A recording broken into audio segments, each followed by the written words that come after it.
Akala ko ang pagpapakasal kay Dario ang magliligtas sa akin mula sa putik. Ngunit ito pala ang magbabaon sa akin sa impyerno.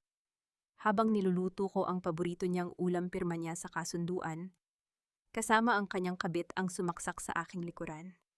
Itinapon nila ako na parang basahan, hindi alam na ang dugong nananalatay sa akin ay mas maharlika pa sa kanilang huwad na yaman. Sino ang tatawa sa huli kapag ang alipin ay nagbalik bilang reyna? Handa na ba kayong makita ang pagbagsak ng mga Monteverde? Huwag kang mag-alala, Mama. Malapit na siyang mawala sa pamamahay na ito. Kaunting tiis na lang at maililipat ko na ang lahat ng ari-arian sa pangalan ni Celestine. Ang boses ni Dario ay tila isang matalim na balisong na bumaon sa dibdib ni Tala. Nakatayo siya sa likod ng bahagyang nakabukas na pinto ng silid-aklatan, hawak ang isang tray ng mainit na tsokolate na pinaghirapan niyang ihanda. Masakit ang kanyang lalamunan at nanginginig ang kanyang mga tuhod dahil sa taas ng lagnat, ngunit pinilit niyang bumangon para lamang pagsilbihan ang asawa at ang biyenan. Ang bawat hakbang niya kanina ay parang paglakad sa mga pako, subalit ang bawat salitang narinig niya ngayon ay mas masakit pa sa anumang pisikal na dusa. Siguraduhin mo lang, Dario, ayaw ko nang makita ang pagmumukha ng babaeng iyan. She's just a maid in a wedding dress, isang hamak na tagabukid na akala mo ay kung sinong reyna kung umasta rito sa mansyon. Ang boses ni Doña Benita ay puno ng lason at pagkamuhi. Nabitawan ni Tala ang hawakang bahagi ng tray, ngunit mabilis niya itong nasapo, bago pa ito tuluyang bumagsak sa sahig. Ang kanyang mga daliri ay napaso sa init ng tasa, ngunit hindi niya maramdaman ang hapdi. Ang tanging nararamdaman niya ay ang tila paghinto ng kanyang mundo. Ang hangin sa paligid ay naging malapot at mahirap langhapin. Tila ba ang lahat ng sakripisyo niya sa loob ng 6 na taon, ang paggising sa madaling araw, para maglinis ang pagtitiis sa mga panlalait, at ang paglimot sa sarili niyang pangarap ay naging abo sa isang saglit. Dahan-dahang lumabas si Tala mula sa likod ng pinto at pumasok sa silid. Ang kanyang mukha ay kasing puti ng papel, ang kanyang mga mata ay nanunuyo sa sobrang gulat. Nakita niya ang kanyang asawa, ang lalaking ipinangako niyang mamahalin hanggang sa huling hininga, na nakaupo sa likod ng malaking mesa. Katabi nito si Doña Benita na nakataas ang kilay habang may hawak na mga papeles. "Oh, nandyan ka na pala. Bakit ngayon mo lang dinala iyan? You're late as always." Ang malamig na boses ni Dario ang bumasag sa katahimikan. Walang bakas ng pagsisisi sa kanyang mga mata. Wala ring pag-aalala kahit nakikita niyang nanghihina ang kanyang asawa. Inilapag ni Tala ang tray sa mesa. Ang kanyang mga kamay ay hindi tumitigil sa panginginig. Tumingin siya ng diretso sa mga mata ni Dario, naghahanap ng kahit katiting na pagmamahal na dati niyang nakikita, ngunit tanging kawalan ang naroon. Ang taong nasa harap niya ay hindi na ang Dario na nagligtas sa kanya mula sa kahirapan, kundi isang estranghero na handa siyang itapon sa putik. "Dario, ano ang ibig sabihin nito? Who is Celestine? At bakit mo ililipat ang mga lupa sa kanya?" Ang boses ni Tala ay halos isang bulong paus at puno ng pait. Tumawa ng maikli si Doña Benita, isang tunog na tila kalansing ng mga baryang pilak. "Huwag ka nang magkunwaring inosente, Tala. You knew this day would come. Hindi ka bagay dito. You don't belong to the Monteverde world. At si Celestine, she is someone who actually matches Dario's status. Hindi tulad mong kinuha lang namin sa kalsada." Hindi tiningnan ni Dario si Tala. Sa halip, kinuha niya ang ballpen at nilaro ito sa kanyang mga daliri. "Look, Tala, let's be practical. Malugi na ang kumpanya at si Celestine lang ang may kakayahang isalba kami. Part of the deal is to secure her interests. Huwag mo nang gawing komplikado ang lahat. Just do your job and keep quiet." Sa sandaling iyon, naramdaman ni Tala ang isang matinding sikip sa kanyang dibdib, tila may isang kamay na pumipigas sa kanyang puso hanggang sa mawalan ito ng dugo. Ang bawat alaala ng kanilang kasal, ang mga matatamis na pangako sa ilalim ng ulan, ang mga pangarap na binuo nila, ay tila mga piraso ng salamin na bumabaon sa kanyang kaluluwa. Ang kanyang paningin ay nagsimulang lumabo, hindi dahil sa luha, kundi dahil sa matinding puot na unti-unting namumuo sa kanyang kalooban. "Job, Dario, asawa mo ako. Hindi mo ako empleyado o katulong." Ang sagot ni Tala, ang kanyang boses ay unti-unting lumalakas sa gitna ng desperasyon. "I gave everything for this family. Ipinagpalit ko ang lahat para sa iyo, tapos ngayon ganito lang. Tumayo si Dario, ang kanyang tindig ay nagpapakita ng kapangyarihan at paghamak. Lumapit siya kay Tala at hinawakan ang kanyang baba ng madiin. Wala kang ibinigay, Tala. You just existed. You were lucky I chose you. Pero ang swerte na uubos din. At ngayon ubos na ang pasensya ko sa iyo. Binitiwan ni Dario ang baba ni Tala nang may puwersa dahilan upang mapaatras ang babae at sumandal sa gilid ng mesa. Doon nahagip ng kamay ni Tala ang isang itim na folder na nakabukas. Ang kanyang mga mata ay nanlaki nang makita ang dokumento sa loob. Hindi lang ito paglilipat ng lupa. Ito ay isang kasunduan sa pagbenta ng lupain sa San Ildefonso, ang tanging lupang iniwan ng kanyang yumaong ina, ang tanging bagay na nag-uugnay sa kanyang tunay na pinagmulan. Ito ang lupa ko. Bakit narito ang titulo nito? Ang panginginig ni Tala ay naging isang matinding panginginig ng buong katawan. Pati ba ito, Dario, pati ang alaala ni nanay kukunin niyo rin? It's just a piece of land, Tala. At least it's useful now, ang sagot ni Dario nang walang kaimos-emosyon. Hindi na nakapagpigil si Tala. Ang galit na matagal niyang kinulong ay tila isang bulkang sumabog. Wala kayong puso. Ginamit niyo lang ako. Ginamit niyo ang lahat ng mayroon ako habang ginagawa niyo akong alipin sa bahay na ito. Isang malakas na sampal mula kay Doña Benita ang nagpatigil sa kanya. Ang tunog ng palad na tumama sa pisngi ni Tala ay umalingaw-ngaw sa buong silid na sinundan ng isang nakabibinging katahimikan. Ang kanyang pisngi ay nag-aapoy, ngunit ang hapdi sa loob ng kanyang dibdib ay mas matindi. Lumayas ka na sa harap namin bago ko pa makalimutan na tao ka, ang banta ni Doña Benita habang nandidiri ang kanyang mga mata. Tumalikod si Tala, ang kanyang mga hakbang ay mabigat at tila walang direksyon. Habang naglalakad siya palabas ng silid, ang bawat sulok ng mansyon na dati niyang pinahalagahan ay tila naging mga pader ng isang bilangguan. Pumasok siya sa banyo at doon ay mabilis na lumabas ang lahat ng kanyang kinain. Ang kanyang katawan ay bumigay sa tindi ng stress at lagnat. Habang nakasandal sa malamig na pader ng banyo, hinawakan ni Tala ang kanyang tiyan. Isang kakaibang pakiramdam ang dumaloy sa kanya, isang kaba na hindi niya maipaliwanag. Naalala niya ang hindi niya pagdating ng buwan ng dalaw sa loob ng 2 buwan. Sa gitna ng impyernong ito may isang munting buhay na tila sumisibol. Ang kanyang kamay ay dahan-dahang gumapang sa kanyang balikat.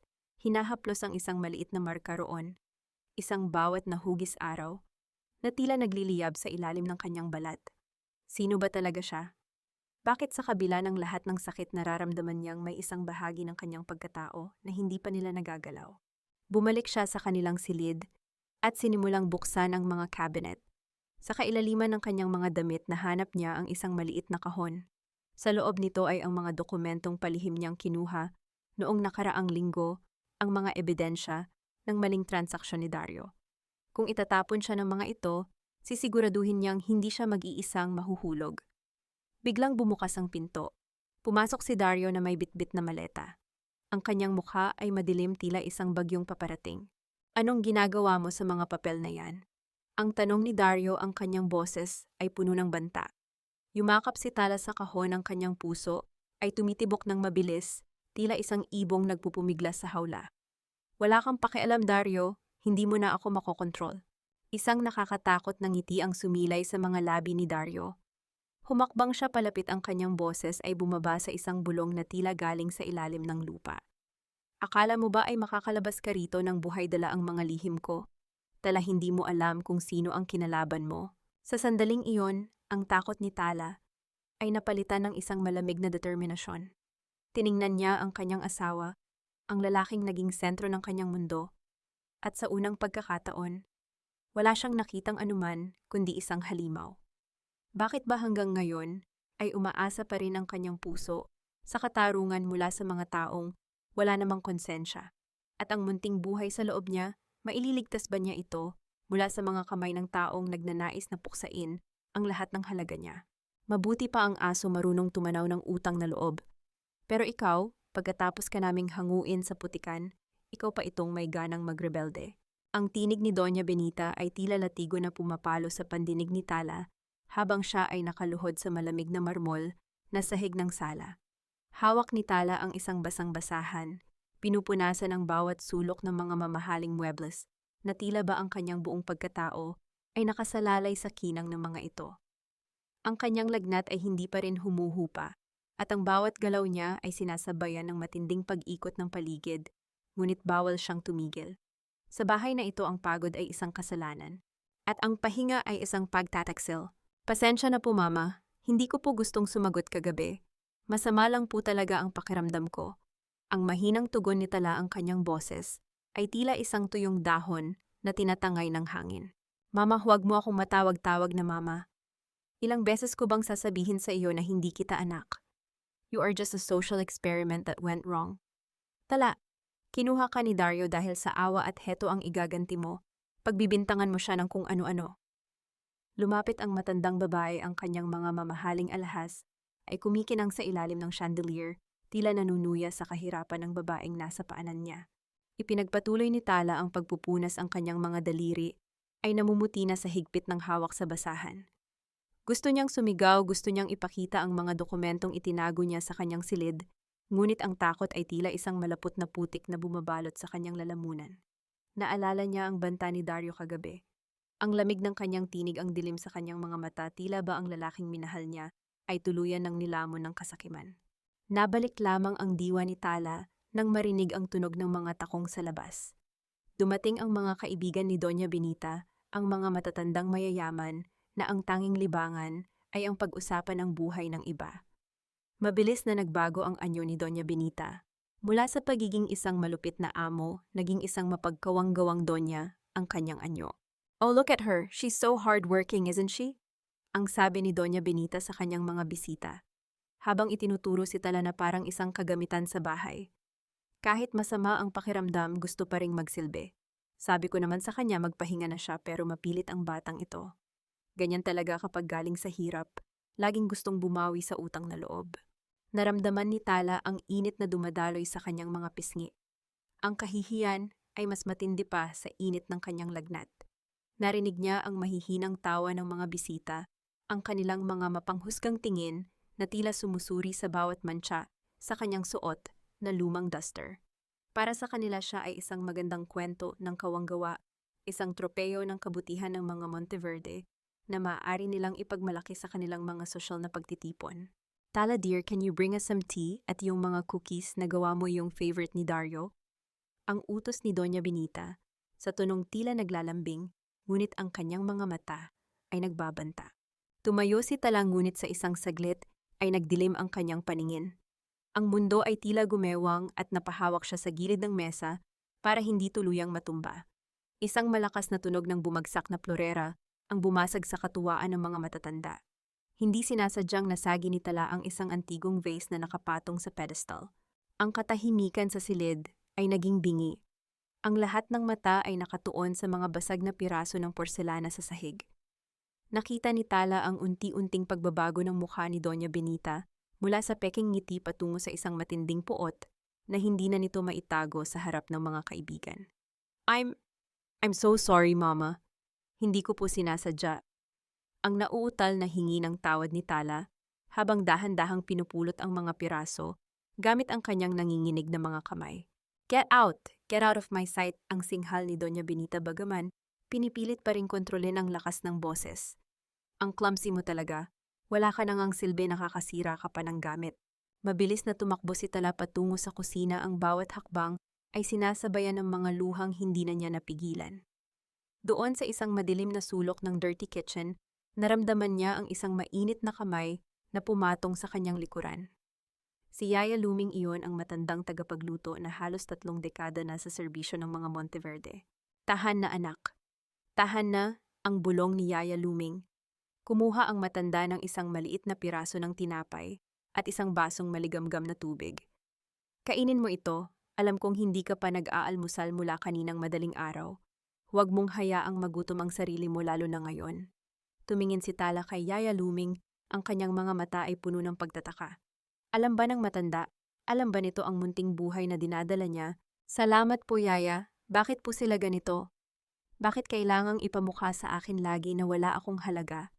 Ang tanong ni Tala habang humihikbi. Ang mga taong ang tingin sa sarili ay nasa itaas, laging kailangang may tinatapakan para hindi sila mahulog. Ang makahulugang sagot ng matanda. Kinuha ni Yaya Luming ang isang basang bimpo at dahan-dahang ipinatong sa noo ni Tala. Mag-ingat ka, Tala. Maraming sikreto ang bahay na ito na mas madilim pa sa gabi, at si Dario, huwag kang masyadong magtiwala sa mga pangako niya. Ang sandaling iyon ng pagkalinga ni Yaya Luming ang tanging nagbigay ng lakas kay Tala para hindi tuluyang bumigay. Sa gitna ng kalupitan ng mga Monteverde, ang maliit na piraso ng tinapay at ang haplos ng isang matanda ang naging kanyang tanging sandigan.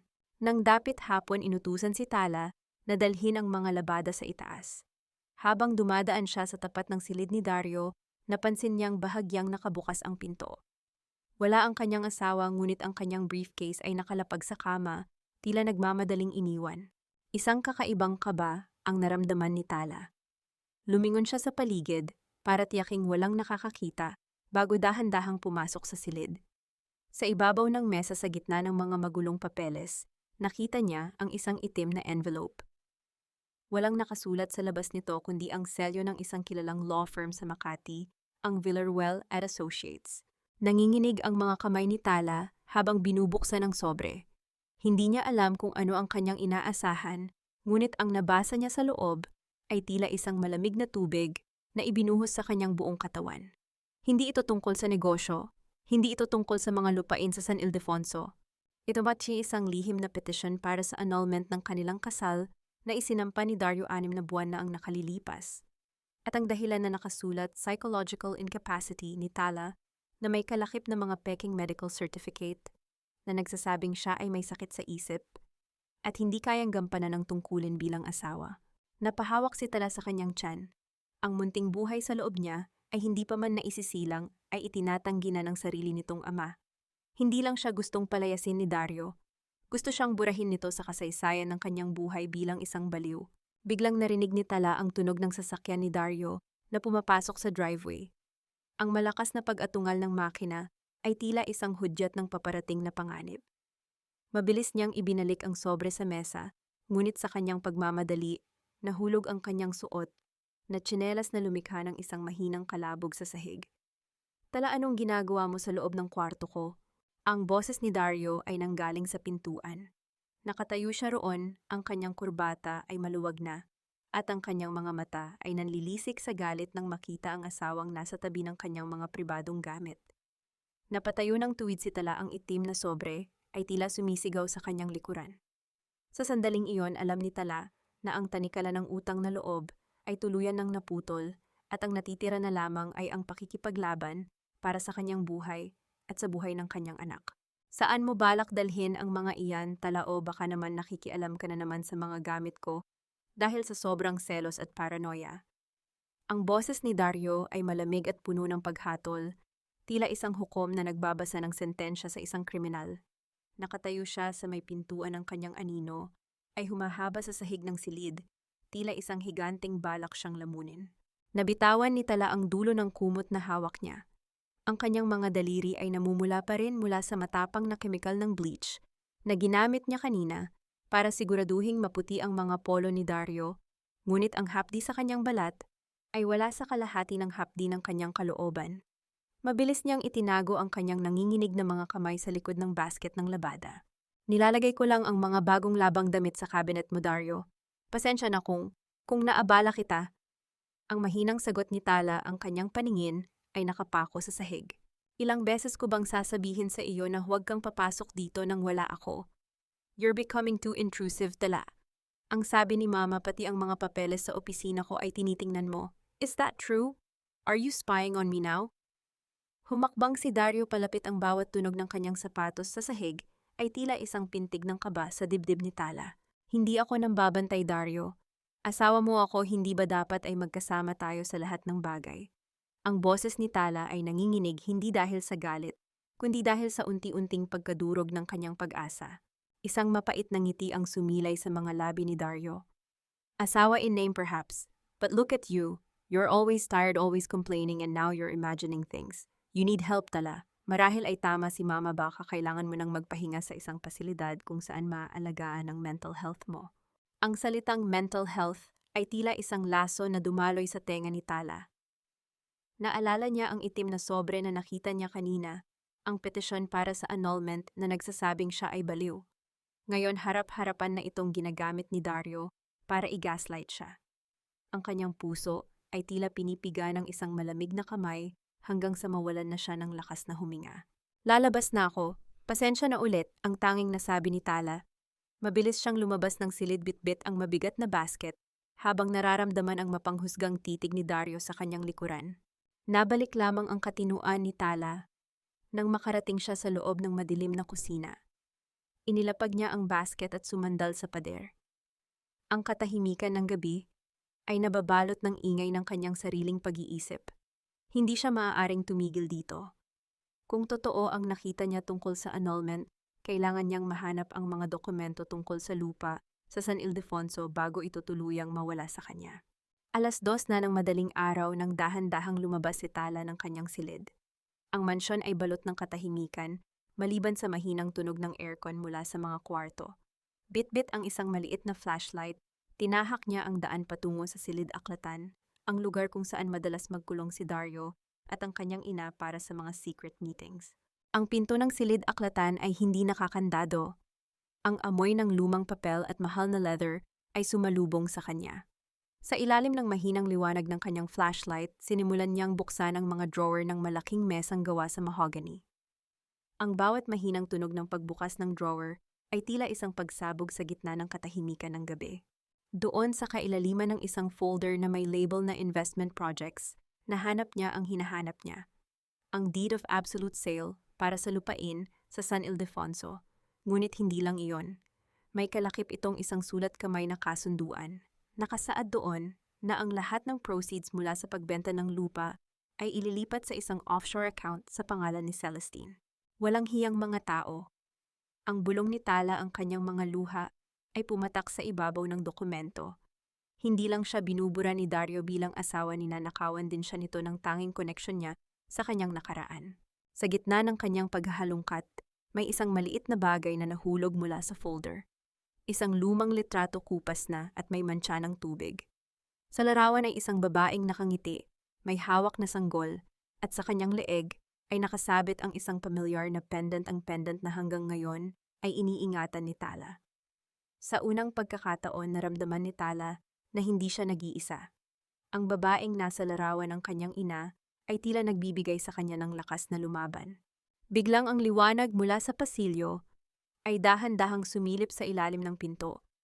Ang tunog ng mga yabag ng sapatos ni Dario ay papalapit. Ang bawat hakbang nito ay tila isang kampana ng kamatayan para kay Tala.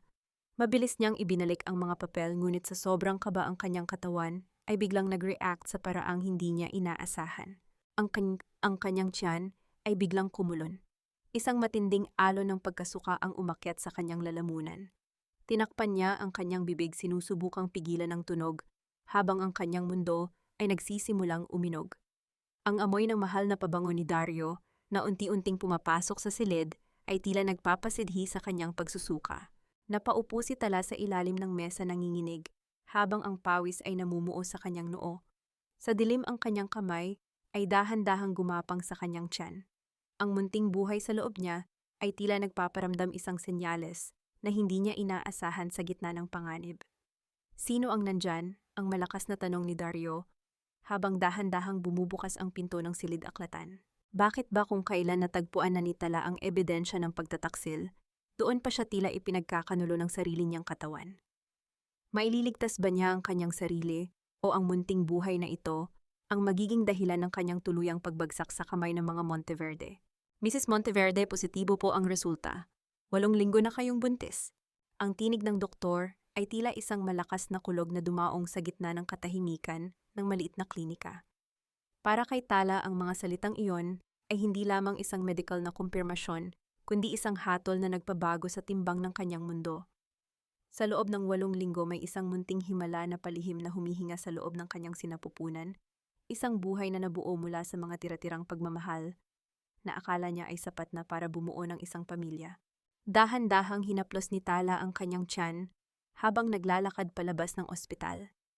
Ang sikat ng araw ay tila masyadong maliwanag para sa dilim na kanyang dinadala. Isang halo ng kaba at ligaya ang naglalaban sa kanyang dibdib. Sa gitna ng kalupitan ni Dario at ng panlalait ni Doña Benita, sa wakas ay meron na siyang kakampi isang nilalang na tunay na magmamahal sa kanya nang walang kondisyon. Nabalik lamang ang katinuan ni Tala nang maalala niya ang panganib na kanyang kinakaharap.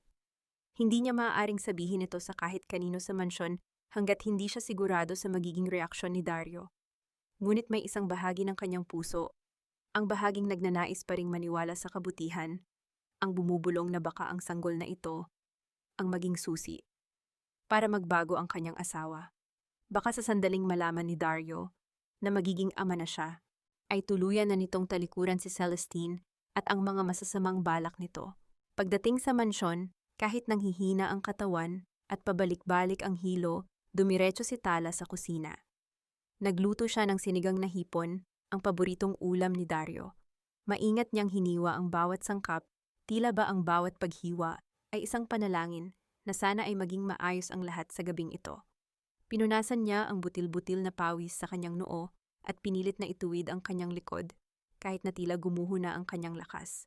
Nang dumating si Dario nang dapit hapon ang hangin sa mansyon, ay biglang bumigat. Pumasok siya sa silid kainan nang hindi man lamang tumitingin kay Tala. Ang kanyang kurbata ay maluwag na at ang kanyang mukha ay puno ng pagkairita. Ipinagluto kita ng paborito mo, Dario. Kumain ka na muna, ang malambing na pag-anyaya ni Tala habang inilalagay ang mainit na sabaw sa mangkok nito. Ang bawat kilos niya ay puno ng pag-iingat, tila naglalakad sa ibabaw ng manipis na yelo. Wala akong gana, Tala, at amoy lansa ang buong bahay dahil sa niluto mo. Hindi mo ba kayang gumawa ng kahit anong tama? Ang asik ni Dario bago ibagsak ang kanyang briefcase sa bakanting upuan. Huminga ng malalim si Tala, pilit na nilulunok ang pait na namumuo sa kanyang lalamunan. Lumapit siya sa asawa at dahan-dahang hinawakan ang kamay nito. Dario, may mahalaga sana akong sasabihin. May magandang balita ako. Tiningnan siya ni Dario nang may halong pagkabagot. Ano na naman yan? Hihingi ka na naman ba ng pera para sa mga kamag-anak mong mahihirap? O magsusumbong ka na naman tungkol kay mama? Hindi, Dario, buntis ako, magkakaanak na tayo. Ang mabilis na sagot ni Tala, ang kanyang mga mata ay nagniningning sa pag-asa. Ang sumunod na katahimikan ay tila isang libingan. Hindi ngumiti si Dario. Hindi siya tumayo para yakapin ang asawa. Sa halip, dahan-dahan niyang binitiwan ang kutsarang hawak niya na lumikha ng isang matunog na kalansing sa porselanang plato. Tumingin siya kay Tala nang may pandidiri, tila ba ang balitang narinig niya ay isang sumpa sa halip na isang biyaya. Buntis ang pag-uulit ni Dario, ang kanyang boses ay naging isang mapanganib na bulong. Sa gitna ng lahat ng gulo sa kumpanya, sa gitna ng plano nating paghihiwalay, magdadala ka ng isa pang pabigat sa buhay ko. Ang puso ni Tala ay tila isang basong nahulog sa semento at nadurog sa libu-libong piraso. Pabigat, Dario, anak mo ito, ang bunga ng pagmamahalan natin. Isang mapait na tawa ang kumawala sa mga labi ni Dario. Tumayo siya at pilit na hinarap si Tala, ang kanyang mukha ay tila isang maskara ng puot. Pagmamahalan, Tala, gumising ka nga. Ipinakasal lang ako sa iyo dahil kailangan ni Papa ng isang tau-tauhan na madaling kontrolin. Pero ngayon tapos na ang laro. Hindi ko kailangan ng anak mula sa isang babaeng tulad mo, isang basurang kinuha lang sa gilid ng daan. Dario, maawa ka naman sa bata. Huwag mong sabihin ang mga bagay na iyan. Ang pagmamakaawa ni Tala, ang kanyang mga luha, ay nagsimula ng dumaloy ng hindi mapigilan. Makinig ka sa akin, Tala, ang sabi ni Dario, habang dinuduro ang asawa. Hinding-hindi ako magkakaroon ng anak sa isang taong ang tanging kayamanan ay ang kanyang kahirapan. Ang anak ko ay dapat manggaling sa isang babaeng may pangalan, may yaman at may dangal. Hindi sa isang alila na gaya mo. Sa bawat salitang lumalabas sa bibig ni Dario, naramdaman ni Tala ang unti-unting pagkamatay ng lahat ng kanyang pangarap. Ang munting buhay sa loob niya ay tila naging biktima na agad ng isang digmaang hindi nito kasalanan. Ang kalupitan ni Dario ay tila isang malamig na kamay na sumasakal sa kanyang kaluluwa, na nagpapaalala sa kanya na sa bahay na ito, siya ay laging mag-iisa. Kung ganoon ang tingin mo sa akin, Dario, bakit hindi mo pa ako tuluyang palayasin? Ang hamon ni Tala sa gitna ng kanyang hikbi. Huwag kang magmadali, Tala. Marami pa tayong dapat tapusin, pero siguraduhin mong hindi mo gagamitin ang batang iyan para manatili sa buhay ko.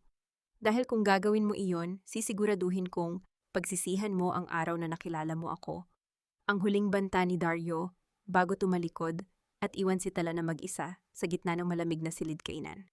Napaupo si Tala sa sahig, ang kanyang mga kamay ay mahigpit na nakayakap sa kanyang tiyan. Ang mainit na sabaw ng sinigang ay unti-unti nang lumalamig gaya ng kanyang pag-asa. Sa gitna ng katahimikan ng mansyon, tanging ang tunog ng kanyang sariling pag-iyak ang naririnig. Bakit ba ang pag-ibig na akala niya ay kanyang kaligtasan ay siya palang magiging kanyang bitayan? At paano niya mapoprotektahan ang munting buhay sa loob niya kung ang mismong ama nito ay ang unang nagnanais na ituring itong isang basura? Habang nakatingin sa labas ng bintana, nakita ni Tala ang pagdilim ng langit. Isang bagyo ang paparating at alam niyang ang tunay na unos ay nagsisimula pa lamang sa loob ng mansyon ng mga Monteverde. Hindi ka na makakatakas sa katotohanan, Dario. Hawak ko ang lahat ng ebidensya ng pagnanakaw mo sa pamilya ko at ang balak mong paglipat ng yaman kay Celestine. Ang boses ni Tala ay hindi na nanginginig. Sa gitna ng malakas na pagbuhos ng ulan sa labas, ang kanyang paninindigan ay tila isang matatag na kuta sa gitna ng bagyo. Nakatayo siya sa itaas ng engrandeng hagdanan ng mansyon, hawak ang mga dokumentong nakuha niya mula sa silid-aklatan. Ang liwanag ng kidlat na sumisilip sa malalaking bintana ay nagbibigay ng isang nakakatakot na anino sa kanyang mukha. Isang mukha ng babaeng wala nang natitirang takot, dahil kinuha na sa kanya ang lahat ng dahilan para matakot. Napatigil si Dario sa ibaba ng hagdan. Ang kanyang mukha ay biglang namutla, ang kanyang mga mata ay nanlaki habang nakatingin sa mga papel na iwinawagayway ni Tala. Ang takot na mabuko ang kanyang mga krimen ay mabilis na napalitan ng isang mapanganib na puot. Ang kanyang mga kamao ay nagtagis at ang kanyang paghinga ay naging mabigat, tila isang hayop na nabablock sa isang sulok. Saan mo nakuha ang mga iyan? Tala, ibigay mo sa akin ang mga papel na iyan. Ang sigaw ni Dario habang mabilis na umaakyat sa hagdanan. Ang bawat hakbang niya ay tila isang pagyanig sa pundasyon ng buhay ni Tala. Huwag kang lalapit, Dario. Ibibigay ko ito sa mga awtoridad. Sisiguraduhin kong pagbabayaran mo ang lahat ng ginawa mo sa akin, sa anak natin, at sa alaala ng aking ina.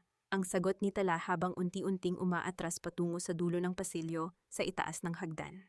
Anak, walang anak, Tala, isang pagkakamali ang sanggol na iyan, gaya ng pagkakamali ko sa pagpapakasal sa isang pulubi na tulad mo, ang asik ni Dario. Naabutan niya si Tala at pilit na hinablot ang mga dokumento. Nagsimula ang isang marahas na agawan sa pagitan ng dalawa sa mismong gilid ng mataas na hagdanan. Ang tunog ng mga papel na napupunit ay sumasabay sa ingay ng kulog sa kalangitan. Nararamdaman ni Tala ang hapdi sa kanyang mga braso habang mahigpit siyang hinahawakan ni Dario. Ang kanyang mga kuko ay bumabaon sa balat ng asawa dahil sa desperasyon na huwag bitawan ng ebidensya. Ibigay mo sa akin yan, sabi ng huling sigaw ni Dario bago siya gumamit ng matinding puwersa. Sa isang iglap, nawalan ng balanse si Tala. Naramdaman niya ang hangin na tila lumayo sa kanyang mga baga habang ang kanyang katawan ay bumulusok pababa. Ang bawat baitang ng hagdanan na tumatama sa kanyang likuran, sa kanyang balikat at sa kanyang ulo ay nagbibigay ng isang matinding sakit na hindi kayang ilarawan ng anumang salita. Tila ba ang bawat pagbagsak niya ay isang pagpunit sa kanyang kaluluwa. Ang huling bagay na naramdaman ni Tala bago tumama ang kanyang katawan sa malamig na marmol ng sala ay ang isang matinding hapdi sa kanyang puson. Isang hapdi na nagpapahiwatig ng isang pamamaalam. Nakatihaya si Tala sa sahig, ang kanyang paningin ay unti-unting nagdidilim. Sa gitna ng kanyang malabong paningin, nakita niya ang isang likidong kulay pula na dahan-dahang dumadaloy sa pagitan ng kanyang mga hita, kumakalat sa puting marmol, tila isang malungkot na sining ng trahedya. Ang kanyang mga kamay na wala ng lakas ay pilit na gumapang patungo sa kanyang tiyan sa huling pagkakataon. Ang anak ko, ang huling bulong ni Tala na tila isang hangin na lamang. Mula sa itaas ng hagdanan, tiningnan ni Dario ang duguang katawan ng kanyang asawa. Walang bakas ng pag-aalala, walang balak na tumawag ng ambulansya. Sa halip, inayos niya ang kanyang nagusot na polo at dahan-dahang pinulot ang mga nagkalat na papel na hindi nadamay sa dugo. Ang kanyang mukha ay malamig pa sa bangkay, ang kanyang mga mata ay walang kinang ng pagsisisi. Kasalanan mo ito, Tala. Masyado kang naging pakialamera, ang malamig na sabi ni Dario, bago siya dahan-dahang tumalikod at naglakad patungo sa kanyang silid. Iniwan ang asawa sa gitna ng kadiliman at kamatayan. Nabalot ng katahimikan ang buong mansyon. Maliban sa tunog ng ulan na tila umiiyak para sa babaeng binaliwala ng mundong kanyang pinaglingkuran. Ang liwanag ng chandelier sa itaas ay unti-unting lumabo sa paningin ni Tala, hanggang sa ang lahat ay naging isang itim na kawalan. Ngunit sa gitna ng kanyang pagkawala ng malay isang huling imahe, ang lumitaw sa kanyang isipan ang marka ng araw sa kanyang balikat na tila nagbibigay ng isang huling init, isang pangako na ang kadilimang ito ay hindi pa ang dulo ng lahat. Wala na ang bata. Pasensya na Mrs. Monteverde, ginawa namin ang lahat, pero masyadong matindi ang pagkakabagsak mo. Ang tinig ng doktor ay tila isang malamig na hanging pumasok sa loob ng silid, dala ang isang balitang tuluyang nagpaguho sa natitirang piraso ng mundo ni Tala. Nakahiga siya sa puting kama ng ospital, ang bawat bahagi ng kanyang katawan ay nakabalot sa benda at sakit, ngunit ang pinakamatinding hapdi ay nagmumula sa gitna ng kanyang pagkatao, isang espasyong dati ay may buhay, ngunit ngayon ay wala ng laman, kundi isang nakabibinging katahimikan. Dahan-dahang iminulat ni Tala ang kanyang mga mata. Ang liwanag ng fluorescent lamp sa kisame ay tila sumusugat sa kanyang paningin. Naramdaman niya ang tuyong lalamunan at ang pait ng gamot sa kanyang dila. Ngunit higit sa lahat naramdaman niya ang kanyang kamay na kusapang gumapang patungo sa kanyang puson, naghahanap ng munting tibok, na kailanman ay hindi na niya mararamdaman. Nabalik ang kanyang diwa nang marinig ang tunog ng pagbukas ng pinto. Pumasok si Dario hindi bilang isang nag-aalalang asawa, kundi bilang isang estrangherong may dalang lason sa bawat hakbang.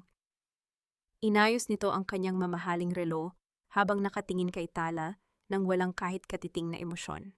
Gising ka na pala. Ang bungad ni Dario ang kanyang boses ay tila isang patalim na dumaan sa hangin. Huwag kang gagawa ng anumang eksena, Tala. Sinabi ko na sa mga awtoridad na aksidente ang nangyari. Nadulas ka dahil sa sobrang depression at pagod. At tungkol sa bata, marahil ay mas mabuti na ring nawala siya. Hindi niya mararanasan ang mamuhay sa piling ng isang inang walang silbi at isang pamilyang hindi siya tinatanggap. Nais sumigaw ni Tala, nais niyang idura ang lahat ng puot sa mukha ng lalaking nasa harap niya, ngunit ang kanyang boses ay tila kinuha na rin ng kanyang anak. Tanging ang nanginginig niyang mga labi at ang luhang dahan-dahang gumugulong mula sa gilid ng kanyang mga mata ang nagsilbing saksi sa kanyang pagkadurog. Ang bawat salita ni Dario ay tila mga pako na ibinabaon sa kanyang kabaong habang buhay pa siyang humihinga. Ito ang mga gamit mo. Ang sabi ni Doña Benita na pumasok din sa silid bitbit ang isang itim na plastic bag na puno ng mga damit ni Tala. Itinapon niya ito sa paanan ng kama, tila ba ito ay isang tumpok ng basura. Wala ka nang babalikan sa mansyon, Tala. Nilagdaan na ni Dario ang lahat ng papeles. Mula sa araw na ito, burado ka na sa pamilyang Monteverde. Magpasalamat ka at hindi ka namin ipapakulong sa paninira mo sa aming pangalan. Iniwan siya ng mag-ina sa loob ng malamig na silid. Ang tanging naririnig na lamang ni Tala ay ang regular na tunog ng makina ng hospital na tila bumibilang sa bawat segundo ng kanyang pag-iisa. Sa gitna ng kanyang kawalan ng pag-asa, pumasok ang isang matandang nurse na may bitbit na isang maliit na tray. Mrs. May nakita po kaming kwintas na nakasabit sa damit mo noong dinala ka rito, ang mahinang sabi ng nurse. At habang nililinis namin ang mga sugat mo, napansin ko rin ang marka sa balikat mo, isang bawat na hugis araw. Tiningnan ni Tala ang nurse, ang kanyang paningin ay nanlalabo pa rin. Sa likuran ng nurse may isang matandang lalaki na nakatayo sa may pintuan, si Don Leandro Alvarado. Ang kanyang tindig ay puno ng awtoridad, ngunit ang kanyang mga mata ay puno ng isang sakit na tila matagal na niyang dinadala. Nang makita ni Don Leandro ang kwintas na hawak ng nurse at ang marka sa balikat ni Tala, tila ba huminto ang mundo para sa kanya. Saan mo nakuha ang kwintas na yan, anak? Ang tanong ni Don Leandro, ang kanyang boses ay nanginginig sa matinding emosyon. Hindi nakasagot si Tala. Ang tanging nagawa niya ay ang humagulgol ng walang tunog, ang kanyang buong katawan ay yumayanig sa tindi ng dusa. Sa unang pagkakataon sa loob ng maraming taon, naramdaman ni Tala na tila may isang taong tunay na nakatingin sa kanya, hindi bilang isang alila o isang pabigat, kundi bilang isang taong may halaga. Dahan-dahang lumapit si Don Leandro at hinawakan ang kamay ni Tala. Huwag kang matakot, wala nang mananakit sa iyo. Hinahanap kita sa loob ng 20 taon at ngayon hinding-hindi na kita bibitawan. Sa sandaling iyon, ang sakit ng pagkawala ng kanyang anak at ang pagtataksil ng mga Monteverde ay tila nabalot ng isang bagong pakiramdam Isang pag-asa na tila isang munting apoy sa gitna ng bagyo. Hindi pa tapos ang lahat. Ang bawat patak ng dugo at luha ni Tala sa mansyong iyon ay magiging mitya ng isang pagbangon na yayanig sa buong mundo ng mga Monteverde. Bakit ba kung kailan wala na siyang natitira doon? Padarating ang katotohanang matagal nang itinago ng tadhana. At sa kanyang pagbangon, magagawa ba niyang patawarin ang kanyang sarili sa pagkawala ng kanyang anak, habang inihahanda ang kanyang sarili para sa katarungang matagal na niyang inaasam? Siyam na porsyento Tala, walang duda ikaw ang nawawala kong anak. Ang mga salitang binitawan ni Don Leandro ay tila isang malakas na agos ng tubig na tumama sa nanunuyong lupa ng pagkatao ni Tala. Inilapag ng matandang lalaki ang isang puting papel sa ibabaw ng kumot ng ospital, isang DNA report na nagtataglay ng katotohanang ninakaw ng tadhana sa loob ng 2 dekada. Ang bawat letra sa papel na iyon ay tila nagniningning binubura ang lahat ng panlalait na tinanggap ni Tala mula sa mga Monteverde. Nakatitig si Tala sa resulta, ngunit ang kanyang paningin ay nanlalabo dahil sa mga luhang hindi na naman niya mapigilan. Ang kanyang kamay na hanggang ngayon ay may mga bakas pa ng mga tusok ng swero ay dahan-dahang lumapit sa papel. Hinawakan niya ito nang mahigpit, tila ba ito ay isang huling salbabida sa gitna ng isang malawak na karagatan. Sa loob ng 6 na taon, pinaniwala siya ni Doña Benita na siya ay isang basura na pinulot lamang sa gilid ng kalsada, isang nilalang na walang pinagmulan at walang karapatang mahalin. Pero ngayon sa isang sandali, ang lahat ng kasinungalingang iyon ay naglaho. Papa, ang bulong ni Tala ang salitang iyon ay tila banyaga pa rin sa kanyang dila, subalit nagbibigay ng isang init na matagal na niyang hinahanap. Patawarin mo ako, anak. Patawarin mo ako dahil hinayaan kitang magdusa ng ganito katagal, ang sabi ni Don Leandro, habang dahan-dahang hinahaplos ang buhok ni Tala.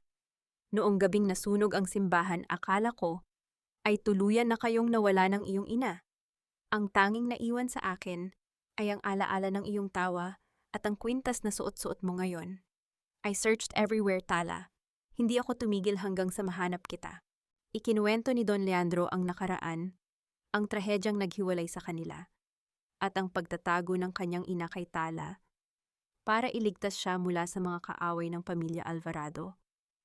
Ngunit habang nakikinig si Tala, ang kanyang isipan ay pabalik-balik sa isang masakit na imahe, ang mukha ni Dario habang tinutulak siya pababa ng hagdan at ang malamig na tinig ni Doña Benita habang tinatawag siyang Alila. Kung alam lang ba nila? Kung alam lang ba ng mga Monteverde na ang babaeng binalahura nila ay ang tanging tagapagmana ng pinakamayamang pamilya sa bansa. Ang bawat sampal, ang bawat mura, at ang bawat gabing ginugol ni Tala sa pag-iyak, habang naglilinis ng kanilang mansyon, ay tila mga saksak na bumabalik sa kanyang alaala.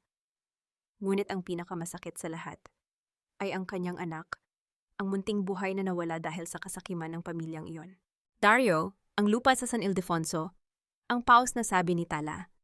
Yun ang huling alaala ni nanay. Ninakaw nila iyon sa akin, Papa. Isang madilim na tingin ang gumuhit sa mukha ni Don Leandro.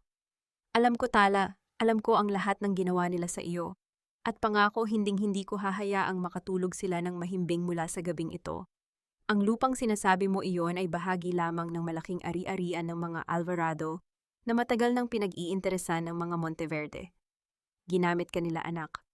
Pinakasalan ka ni Dario hindi dahil sa pag-ibig, kundi dahil alam nilang sa iyo nakapangalan ng susi sa kanilang kaligtasan mula sa pagkalugi. Ito ay tila isang pagising para kay Tala. Sa gitna ng kanyang panghihina, naramdaman niya ang isang bagong klase ng lakas na gumigising sa kanyang mga ugat. Hindi na ito ang lakas ng isang asawang nagtitiis, kundi ang lakas ng isang anak na may sandigan. Tiningnan niya ang marka ng araw sa kanyang balikat ngayon, ay alam na niya kung bakit ito naroon. Ito ay simbolo ng kanyang pagkatao, isang liwanag na hindi kailanman mapapatay ng kahit anong dilim. Papa, ayaw ko na pong bumalik sa pagiging mahina. Ang sabi ni Tala, ang kanyang mga mata ay nagpapakita ng isang determinasyong hindi pa nakikita ni Don Leandro. Gusto ko pong mabawi ang lahat ng kinuha nila sa akin. Hindi para sa pera, kundi para sa dangal ng aking ina at para sa katarungan ng anak kong hindi man lang nakakita ng liwanag. Tumango si Don Leandro, ang kanyang mukha ay puno ng pagmamalaki. Mula ngayon, wala nang Tala Reyes na magpapaalipin. Ikaw ay si Tala Alvarado, at ang buong mundo ay malalaman kung sino ang tunay na reyna ng mga Alvarado. Ngunit sa gitna ng kanilang pag-uusap, pumasok ang isang abogado ni Don Leandro na may dalang masamang balita. Don Leandro, Mrs. Tala, may natanggap kaming impormasyon. Binibilis na ni Dario ang pagbenta ng mansyon sa isang dayuhang korporasyon. Plano nilang umalis ng bansa kasama si Celestine sa susunod na linggo. Naramdaman ni Tala ang mabilis na pagtibok ng kanyang puso. Kung makaalis si Dario, paano niya makukuha ang katarungang nararapat sa kanya? Ang katarungang dumanak ng dugo at pumatay ng isang inosenteng buhay. Huwag silang hayaang makaalis. Ang utos ni Tala, ang kanyang boses, ay tila isang malamig na hudyat ng digmaan. Gusto kong makita ang kanilang mga mukha kapag nalaman nilang ang lupang kinatatayuan nila ay pag-aari ko na. Bakit ba kung kailan natagpuan na ni Tala ang kanyang tunay na ama, ay kailangan pa rin niyang makipaglaro sa tadhana para hindi makatakas ang kanyang mga kaaway? Magagawa ba niyang harapin ang mga Monteverde nang hindi nila lamon ng puot habang inihahanda ang isang pagbabalik na hinding-hindi nila makakalimutan? Minsan kailangang mamatay ang dating ikaw para isilang ang babaeng hinding-hindi na nila muling mayayapakan. Angon niya sa taktad. Ang mga salitang iyon ni Don Leandro ay tila isang sumpa at panalangin na paulit-ulit na umaalingaw sa isipan ni Tala habang nakatitig siya sa kanyang sariling refleksyon sa malaking salamin. Ang silid na kinalalagyan niya ngayon sa mansyon ng mga Alvarado ay mas malaki pa sa buong bahay na kinalakihan niya, ngunit ang babaeng nakikita niya sa salamin ay tila isang estranghero. Ang kanyang buhok na dati ay laging nakapusod dahil sa pagtatrabaho, ay ngayon ay maayos na nakalaylay at kasing kinang ng sida. Ang kanyang balat na dati ay puno ng pasa at kaskas mula sa gawaing bahay, ay unti-unti nang humihilom sa ilalim ng mga mamahaling cream at kalinga. Dahan-dahang itinaas ni Tala ang kanyang kamay at hinawakan ang kanyang pisngi. Wala na ang pamamaga mula sa sampal ni Doña Benita. Ngunit sa tuwing ipipikit niya ang kanyang mga mata, nararamdaman pa rin niya ang hapdi. Ang bawat luhang pumatak sa sahig ng mga Monteverde ay tila naging mga perlas ng puot na ngayon ay nagbibigay sa kanya ng isang malamig at matigas na baluti. Sa loob ng isang buwan, sumailalim si Tala sa isang matinding pagbabago. Hindi lamang ito tungkol sa panlabas na anyo. Tinuruan siya ni Don Leandro kung paano maglakad ng may dangal, kung paano magsalita ng may awtoridad, at kung paano itago ang kanyang mga emosyon sa likod ng isang maskara ng kapangyarihan. Ang bawat pagtitiis niya sa etiquette training at business lessons ay inaalay niya para sa kanyang anak. Ang bawat sakit ng kanyang likod habang pinipilit na itama ang kanyang postura ay paalala ng kanyang pagbagsak sa hagdanan, isang pagbagsak na hinding-hindi na mauulit. Isang hapon habang ang dapit hapon ay nagpipinta ng kulay kahel at lila sa kalangitan, magkasamang nakaupo sina Tala at Don Leandro sa balkonahe. Ang hangin ay sariwa malayo sa amoy ng lansa at alikabok na kinasanayan ni Tala. Anak, handa ka na ba? Ang mahinahong tanong ni Don Leandro habang iniabot sa kanya ang isang tasa ng tsaa. Tiningnan ni Tala ang kanyang ama. Ito ay tila isang hinto sa gitna ng isang mabilis na agos. Sa ilalim ng nag-aagaw na liwanag at dilim, nakita ni Tala ang pagmamahal sa mga mata ng matanda, isang pagmamahal na hindi humihingi ng kapalit, hindi nanunumbat at hindi nananakit. Papa? Ang panimula ni Tala, ang kanyang boses ay mas malalim na ngayon at puno ng katiyakan. Salamat po dahil hindi kayo sumuko sa akin. Sa unang pagkakataon sa buhay ko, nararamdaman ko na hindi ko kailangang magmakaawa para lang ituring na tao. Hinawakan ni Don Leandro ang kamay ni Tala. Ikaw ay isang Alvarado, Tala. Ang dugong nananalatay sa iyo ay dugong Maharlika. Ang mga Monteverde, sila ay mga anay lamang na sumisira sa pundasyon ng mga taong mas higit sa kanila. Pero ngayon oras na para linisin ang kalat. Nabalik ang tensyon nang pumasok ang kanyang personal assistant na si Sofia, may dala itong isang tablet. Don Leandro, Mrs. Tala, lumabas na po ang opisyal na anunsyo. Itutuloy ng mga Monteverde ang selebrasyon ng kanilang ika-40 anibersaryo ng pamilya sa susunod na linggo. Isang magarbo at engrandeng gala sa Manila Hotel. Isang mapait na ngiti ang sumilay sa mga labi ni Tala. Anibersaryo, nagdiriwang sila habang may dugong dumanak sa kanilang sahig. Ang kapal ng mukha ni Dario na ipakita sa buong mundo na maayos ang lahat. Hindi lang iyon, ma'am, ang dagdag ni Sofia. Balita sa social circles na ipakikilala na rin ni Dario si Celestine bilang bagong business partner at ayon sa mga sabi-sabi ay pakakasalan niya ito sa sandaling lumabas ang annulment ng kasal ninyo. Naramdaman ni Tala ang isang matinding kulo sa kanyang dibdib, ngunit hindi siya sumigaw. Sa halip dahan-dahan niyang ibinaba ang tasa ng tsa sa mesa nang walang nililikhang tunog. Ang katahimikan ni Tala ay mas nakakatakot kaysa sa anumang galit. Ang kanyang mga mata ay nagniningning sa ilalim ng liwanag ng papalubog na araw, tila dalawang baga na handang magpaningas ng apoy. Gusto nilang magdiwang, pagbibigyan natin sila. Ang sabi ni Tala. Ang bawat salita ay may bigat ng isang hatol. Ipadala mo ang mensahe sa organizer. Ang Alvarado Group ay bibili ng pinakamalaking table sa gala. At sabihin mo sa kanila darating ang anak ni Don Leandro Alvarado para personal na batiin ang mga Monteverde. Pero Tala, hindi pa nila alam ang mukha mo bilang isang Alvarado. Ang huling balita nila ay nagtatago ka o patay na, ang paalala ni Don Leandro. Yun ang mas maganda, Papa. Ang sagot ni Tala habang tumatayo. Ang kanyang mahabang gown ay humahaplos sa sahig, tila isang anino ng paparating na katarungan. Gusto kong makita ang kulay ng kanilang mga mukha kapag ang basura na itinapon nila ay bumalik bilang ang taong hahawak sa kanilang leeg. Habang naglalakad si Tala, pabalik sa loob ng mansyon ang tunog ng kanyang mga takong sa sahig, ay tila isang marcha ng digmaan. Ngunit sa bawat hakbang may isang tanong na gumugulo sa kanyang isipan. Handa na ba talaga ang kanyang puso na harapin si Dario, ang lalaking minsan ay naging mundo niya, ngunit ngayon ay ang demonyong nais niyang puksain? Isang lihim na dokumento ang iniabot ni Sofia kay Tala bago ito lumabas. Isang report tungkol sa tunay na kalagayan ng kumpanya ng mga Monteverde.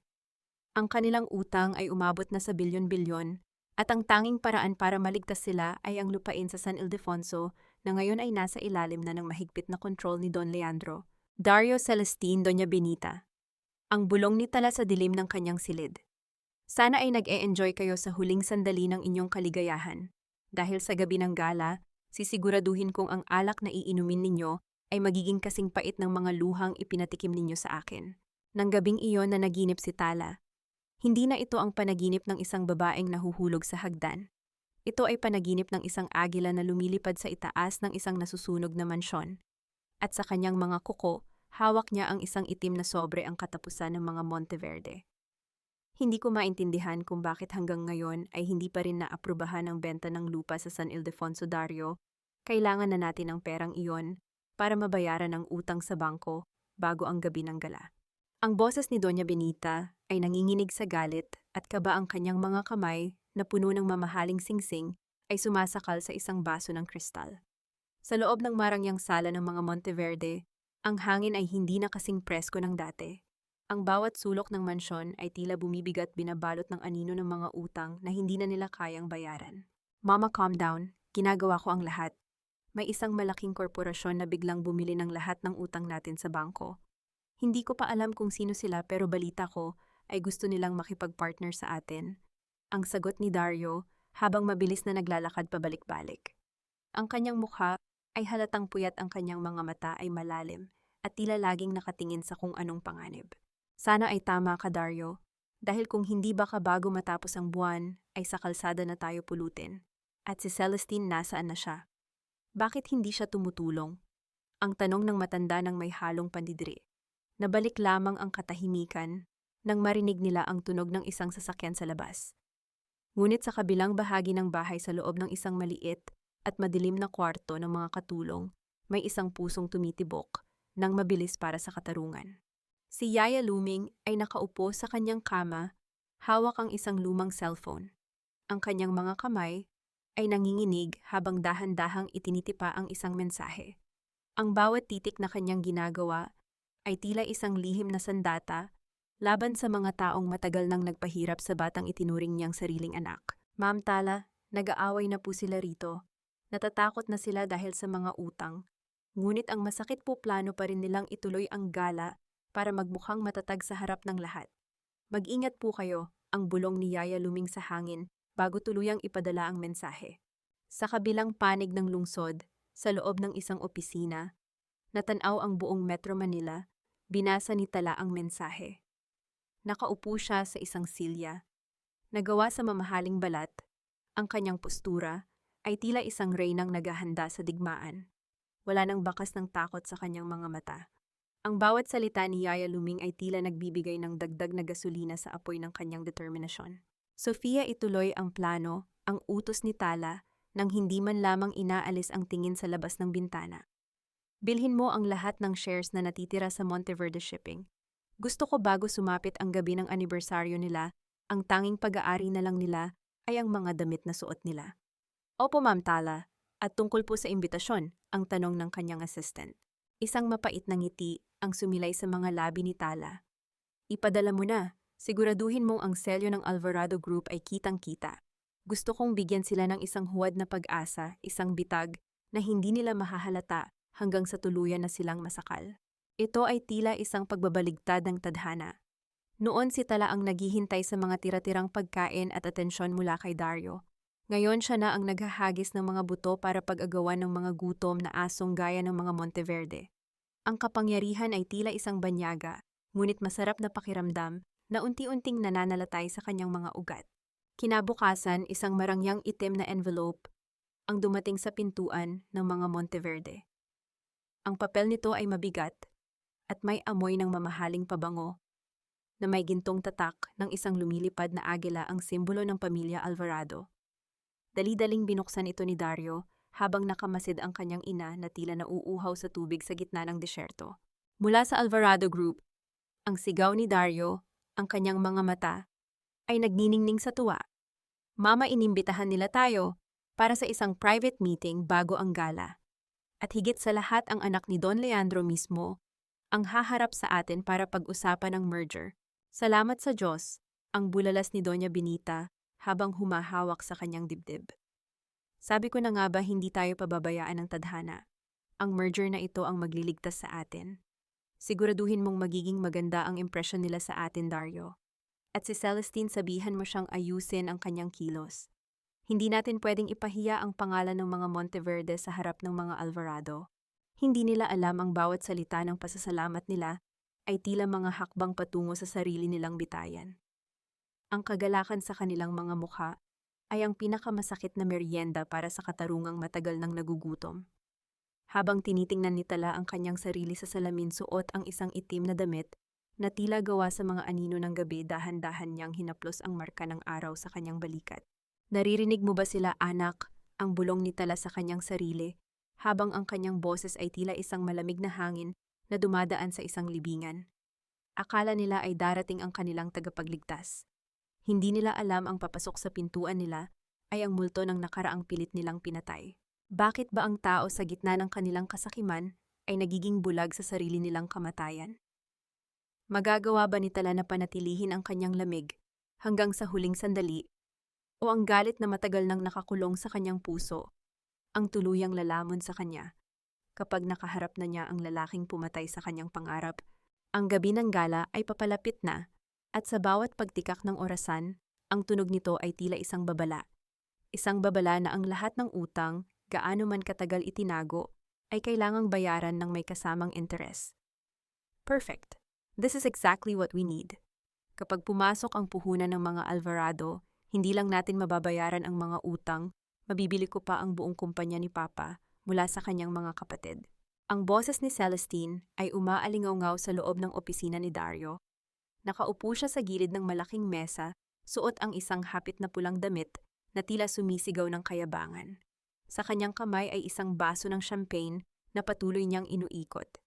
Wala siyang pakialam kung ang perang ginagamit niya ay galing sa pawis ng iba o sa dugo ng isang inosente. Ang mahalaga sa kanya ay ang patuloy na pag-ikot ng mundo sa kanyang mga palad. Kailangan lang nating mag-ingat, Celestine. Ang babala ni Dario, ang kanyang boses, ay may halong kaba na hindi niya maitago. Ang mga Alvarado ay hindi mga ordinaryong tao. Sila ang nagmamay-ari ng halos kalahati ng ekonomiya ng bansa. Kapag nakipag-usap tayo sa anak ni Don Leandro ngayong gabi, siguraduhin mong hindi ka magmumukhang desperada. Ako desperada, Dario, baka nakakalimutan mo kung hindi dahil sa akin. At sa koneksyon ko, matagal na kayong nasa kalsada ng pamilya mo. Ang mataray na sagot ni Celestine bago inubos ang laman ng baso. Habang nagtatalo ang dalawa, ang paligid ng mansyon ay puno ng pagmamadali. Nariyan ang mga tagapag-ayos ng bulaklak, ang mga caterer na nagdadala ng mga mamahaling pagkain at ang mga tagapaglinis na naghahanda sa bahay para sa isang maliit na pre-gala dinner. Ang lahat ay pinamamahalaan ni Doña Benita na ngayon ay nakasuot ng isang pamilyar na perlas na kwintas, ang parehong kwintas na isinanglan niya noon, at ngayon ay palihim na tinubos gamit ang bahagi ng natitirang pera ng kumpanya. Nabalik ang atensyon ni Dario nang marinig ang pagtunog ng kanyang cellphone. Isang text message mula sa isang unknown number ang pumasok. Nang buksan niya ito, tila umurong ang kanyang dugo pabalik sa kanyang puso. Hindi ito isang mensahe. Ito ay isang litrato, isang malinaw na larawan ng hagdanan ng kanilang mansyon.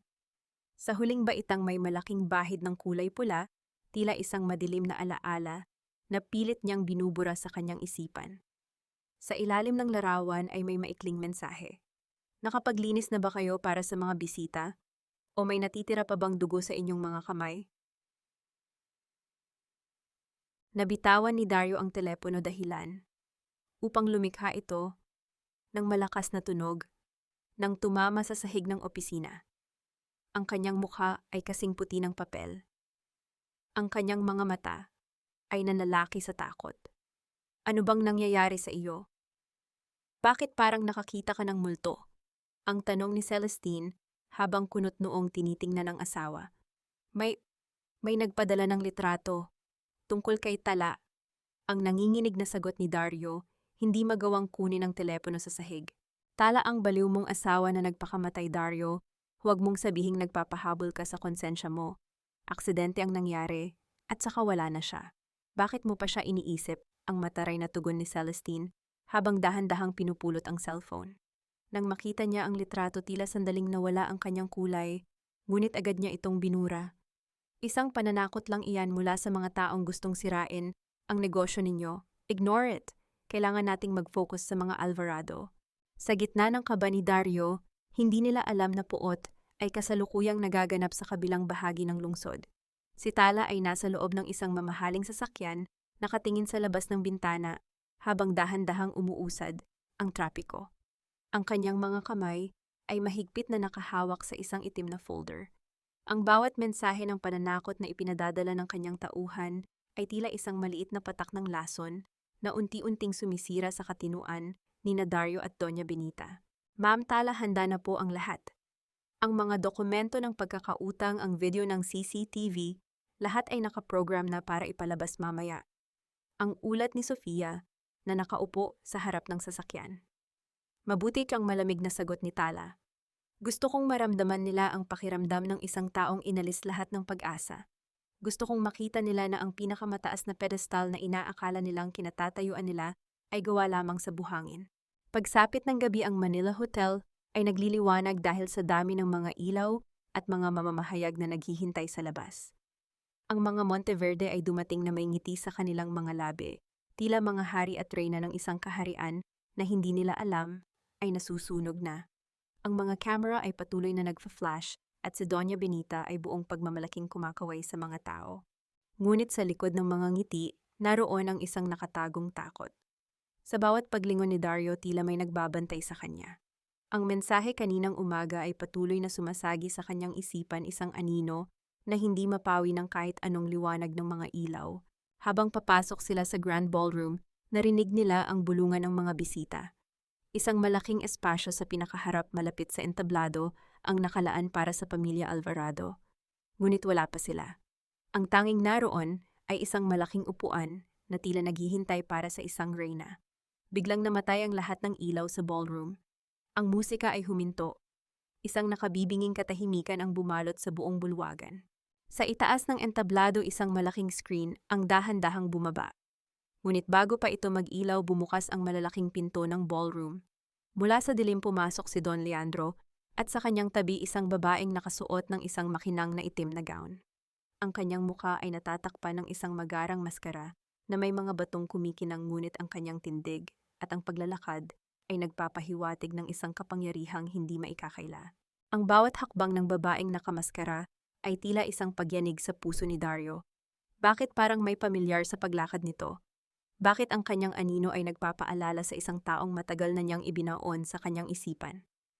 Sino ba talaga ang nasa likod ng maskara? At ano ang lalabas sa screen na handa ng sirain ang huwad na tagumpay ng mga Monteverde? Ladies and gentlemen, please welcome the esteemed chairman of the Alvarado Group, Don Leandro Alvarado, and his sole heir. Ang boses ng MC ay tila isang malakas na trompeta na nag-anunsyo ng pagdating ng mga tunay na hari.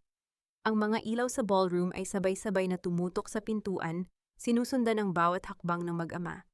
Ang babaeng nakamaskara ay naglalakad nang may kakaibang lamig. Ang bawat galaw niya ay tila isang sayaw ng kapangyarihan at pagbabalik. Ang kanyang itim na gown ay kumikinang na parang mga bituin sa gabi, isang matinding contrast sa mga peking ngiti at gintong palamuti ng mga Monteverde. Nakaupo sa pinakaharap na mesa, naramdaman ni Dario ang isang malamig na pawis na gumagapang sa kanyang likod. Ang hangin sa paligid niya ay biglang naging mabigat. Nakatitig siya sa babaeng kasama ni Don Leandro, pilit na hinahanap ang isang senyales kung sino ito. Ang kanyang mga mata ay naningkit, ang kanyang puso ay nag-umpisang tumibok ng mabilis. Hindi dahil sa tuwa, kundi dahil sa isang hindi maipaliwanag na takot. Dario, tumayo ka. Sila na ang pag-asa natin. Ang bulong ni Doña Benita, pilit na tinatago ang kaba sa likod ng kanyang ngiti. Inayos niya ang kanyang kwintas, tila naghahanda sa pagpapakilala sa kanyang sarili bilang isang pantay na nilalang sa harap ng mga Alvarado. Nang makarating sina Don Leandro at ang babae sa kanilang upuan, ang lahat ng mata sa bulwagan ay nakatuon sa kanila. Ang musika ay nagsimulang tumugtog muli, isang mahinang klasikal na himig na tila nagbibigay ng formalidad sa isang paligid na puno ng mga lihim na pag-uusap. Lumapit si Dario, ang kanyang mga tuhod ay tila naging halaya, ngunit pinilit niyang itaas ang kanyang noo. Don Leandro, isang malaking karangalan ang pagdalo ninyo sa aming anibersaryo. Kami ay lubos na nagagalak sa inyong presensya. Hindi sumagot si Don Leandro. Tumingin lang ito kay Dario nang may malamig na pagtingin, isang tingin na tila sumusuri sa isang maruming insekto. Sa halip na makipagkamay, lumingon ang matanda sa kanyang anak. My daughter has something to say to you, Dario. Ito ay tila isang paghinto ng oras. Ang babaeng nakamaskara ay dahan-dahang tumayo. Ang kanyang mga mata na nakikita sa likod ng magarang maskara ay nagbabaga sa isang pamilyar na puot.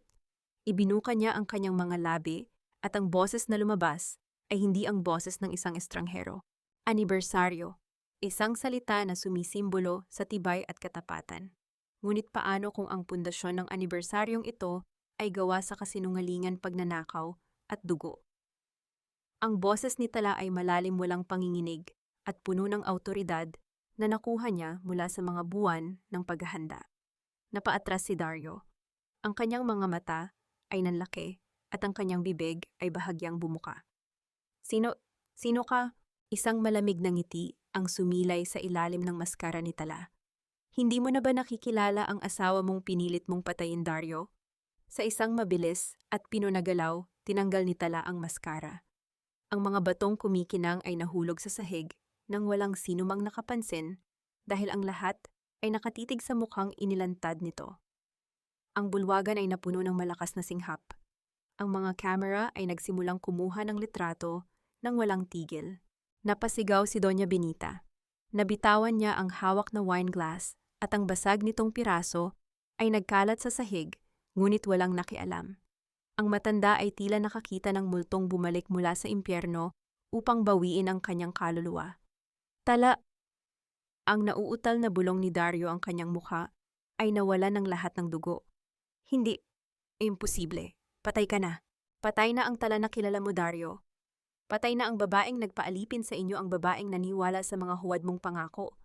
Ako ay si Tala Alvarado, ang nag-iisang tagapagmana ng Alvarado Group. At ang lupang kinatatayuan nyo ay akin. Bago pa man makapagsalita si Dario, biglang nag-iba ang liwanag sa entablado.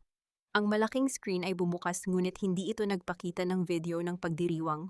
Ang unang lumabas ay ang mga dokumento ng paglipat ng pondo, ang mga peking papeles ng annulment, at ang mga utang ng Monteverde Shipping na naging ay pag-aari na ng Alvarado Group. Ngunit ang pinakamatindi ay ang sumunod. Isang video na nagpapakita ng isang madilim na gabi, ang kuha ng CCTV sa itaas ng hagdanan. Malinaw na malinaw kitang-kita ang pakikipag-agawan ni Dario, ang galit sa kanyang mukha, at ang huling marahas na pagtulak na nagpabagsak kay Tala sa hagdan. Ang huling narinig bago maputol ang video ay ang pagtawa ni Dario habang nakatingin sa dugo ang asawa. Ang bulwagan ay sumabog sa ingay ng pagkamuhi at gulat. Ang mga bisita na kanina ay nagbibigay pugay sa mga Monteverde ay ngayon ay pandidiri ang ipinapakita. Nataranta si Celestine. Pilit niyang hinila si Dario upang tumakas. Dario, let's get out of here. This is a trap.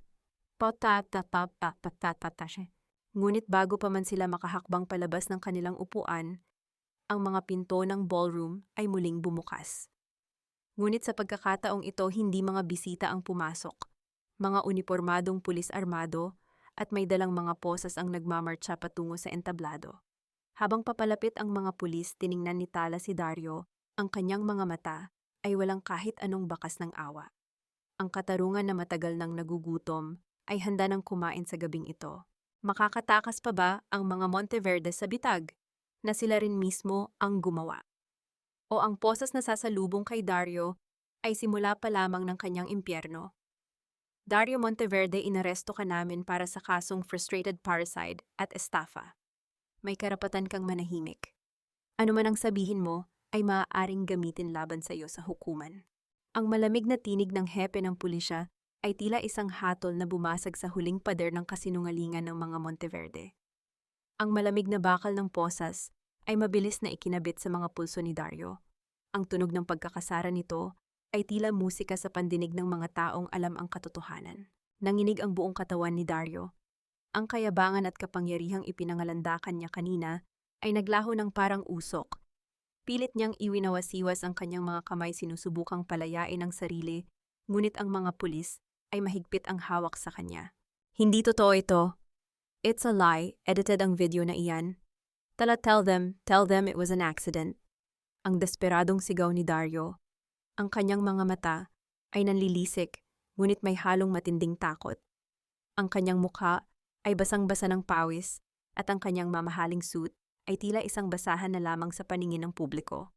Ngunit si Tala ay nanatiling nakatayo ng tuwid, hindi gumagalaw, hindi natitinag. Tiningnan niya ang asawang minsang naging mundo niya.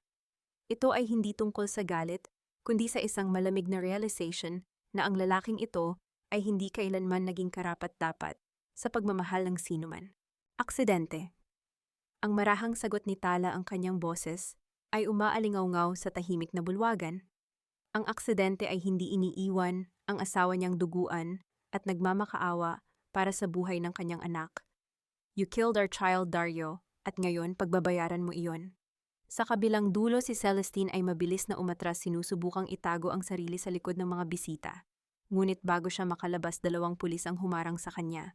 Celestine Vargas, inaresto ka namin bilang kasabwat sa kasong estafa. Nakita sa mga dokumento ang pangalan mo sa mga offshore accounts. Ang deklara ng pulis habang kinukuha ang kanyang mga kamay. Don't touch me. Hindi ko alam ang ginagawa niya.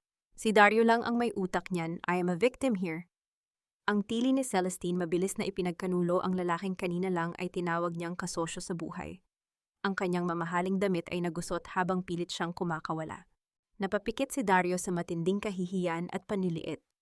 Ang kanyang ina, si Doña Benita, ay hindi makapaniwala sa nangyayari. Ang matandang babae na dati ay puno ng pagmamataas ngayon ay umiiyak at nagwawala sa gitna ng ballroom. Hindi niyo pwedeng gawin ito sa anak ko. Mga Alvarado, wala kayong puso. Hindi niyo alam kung paano namin siya kinupkop. Utang na loob niya sa amin ang buhay niya. Ang sigaw ng matanda, ang kanyang boses ay basag at puno ng desperasyon. Lumapit si Don Leandro. Ang kanyang presensya ay tila isang matibay na haligi ng katarungan. Utang na loob, Doña Benita, kinuha ninyo ang anak ko para nakawin ang pag-aari ng mga Alvarado. Ginawa ninyo siyang alipin sa sarili niyang lupa. Wala siyang utang sa inyo, kundi kayo ang may utang na kailanman ay hindi ninyo mababayaran. Habang hinihila palabas sina Dario at Celestine, ang mga mata ni Tala at Dario ay nagtagpo sa huling pagkakataon. Walang ngiti sa labi ni Tala, wala ring luha. Tanging isang malamig na pamamaalam sa lalaking minsang sumira sa kanya. Sana ay maging mahimbing ang tulog mo sa selda mo, Dario. Ang huling salita ni Tala bago niya ito talikuran. Nang makalabas ang mga pulis ang bulwagan, ay napuno ng bulungan at paghusga. Ang mga dating sumasamba sa mga Monteverde ay mabilis na umalis, hindi nais madamay sa iskandalo. Si Doña Benita ay naiwan sa gitna ng malaking espasyo mag-isa nanginginig at nawalan ng lahat ng kinang. Naramdaman ni Tala ang isang mabigat na hinga na kumawala mula sa kanyang dibdib. Ang digmaan ay halos tapos na. Nakuha na niya ang katarungan para sa kanyang sarili at sa kanyang anak. Ngunit bakit tila may kulang pa rin? Bakit sa kabila ng tagumpay may bahagi ng kanyang puso na patuloy na naghahanap ng kapayapaan na hindi maibibigay ng paghihiganti? Kinabukasan isang formal na abiso ang dumating sa mansyon ng mga Monteverde. Ang titulo ng lupa at ng mismong bahay ay formal nang ibinalik sa pangalan ni Tala Alvarado. Ayon sa utos ng korte, mayroon lamang 3 araw si Doña Benita upang lisanin ang mansyon. Naglalakad si Tala pabalik sa mansyon ng mga Monteverde. Ngunit ngayon, hindi na siya pumapasok sa pinto sa likod. Pumasok siya sa malaking pinto sa harap bilang tunay na may-ari. Sa loob ang bahay na dati ay puno ng yabang ay mukhang isang lumang libingan. Sinalubong siya ni Doña Benita. Ang matanda na hindi na nakapag-ayos ay nakatayo sa paanan ng hagdanan. Ang kanyang mga mata ay puno ng pagod at takot. Titingnan ba ni Tala ang babaeng ito bilang isang kaaway na dapat durugin hanggang sa huli?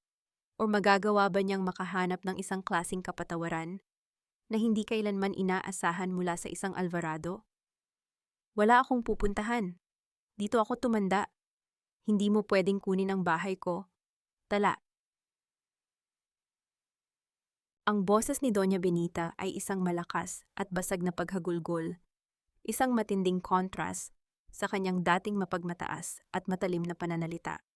Nakatayo siya sa paanan ng malaking hagdanan, hawak ng mahigpit ang kahoy na hawakan. Tila ba ito ang huling bagay sa mundo na magliligtas sa kanya?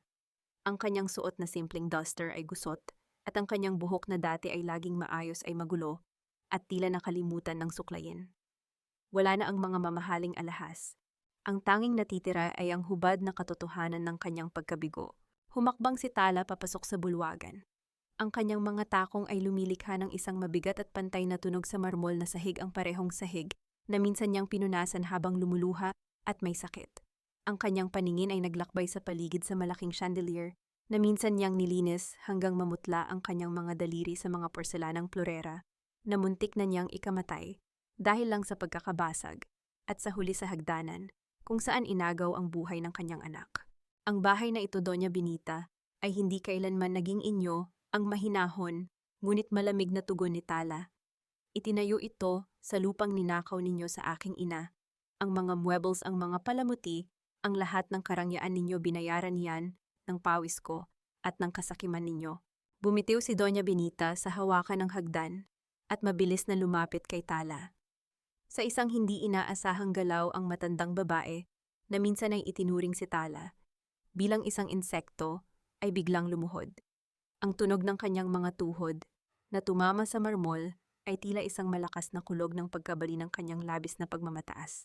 Maawa ka, Tala, nagmamakaawa ako sa iyo. Ang umiiyak na pagsamo ni Doña Benita, ang kanyang mga kamay ay nakataas at pilit na inaabot ang laylayan ng damit ni Tala. Nasa kulungan na ang anak ko, walang-wala na ako, matanda na ako, saan ako pupunta? Hayaan mo na akong manatili rito. Kahit sa kwarto na lang ng mga katulong. Kahit gawin mo na lang akong tagapaglinis. Parang awa mo na. Tiningnan niya ang matandang nakaluhod sa kanyang harapan.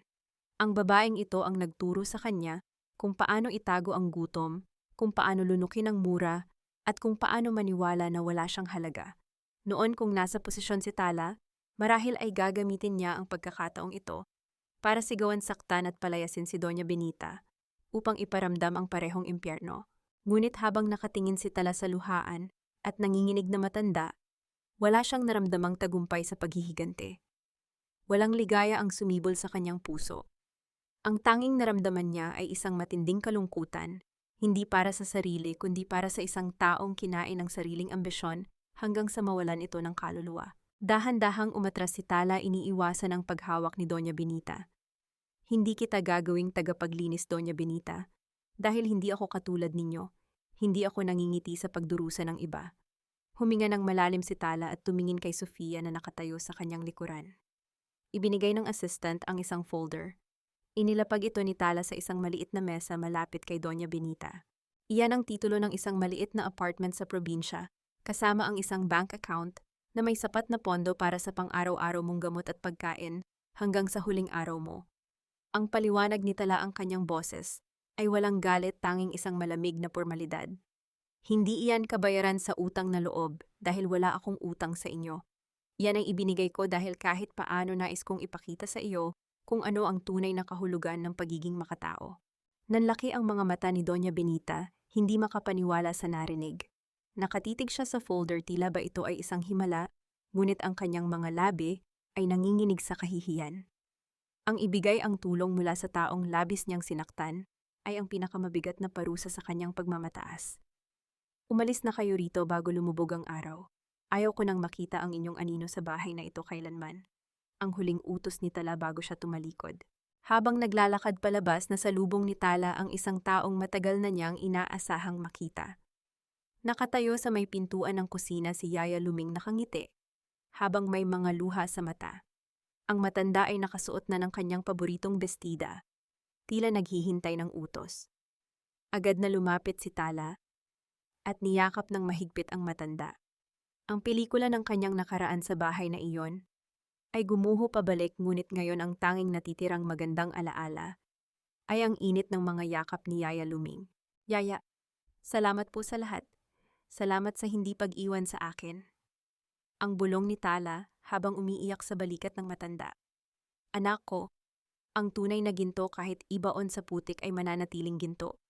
Ang tugon ni Yaya Luming habang hinahaplos ang likod ni Tala. Ano na ang balak mo sa malaking bahay na ito? Masyadong malungkot kung ikaw lang ang titira rito. Humiwalay si Tala mula sa yakap at tiningnan ang buong kabuuan ng mansyon. Ang mga matataas na kisame, ang malalaking bintana at ang malawak na pasilyo. Dati ito ay isang bilangguan. Ngunit ngayon nakikita niya ang isang bagong layunin. Hindi ako ang titira rito, Yaya. Bubuksan natin ang mga pinto nito. Ang bahay na ito ay naging saksi sa pag-iyak ng isang inabusong babae. Ngayon magiging saksi ito sa paghilom ng marami pa. Kinabukasan, isang malaking karatula ang dahan-dahang ikinabit sa labas ng mataas na gate ng mansyon. Ang mga titik na nakasulat doon ay hindi na nagdadala ng pangalan ng isang pamilyang gahaman, kundi nag-aalay ng isang silungan para sa mga pusong nawalan ng tahanan. Bakit ba ang pagpapatawad ay minsan mas mahirap ibigay kaysa sa parusa? At sa pagbukas ng bagong kabanata, tuluyan na bang maglalaho ang mga multo ng nakaraan? O may huling pagsubok pa bang naghihintay kay Tala bago niya tuluyang matagpuan ang kanyang kapayapaan? Nandito ka ba para pagtawanan ako?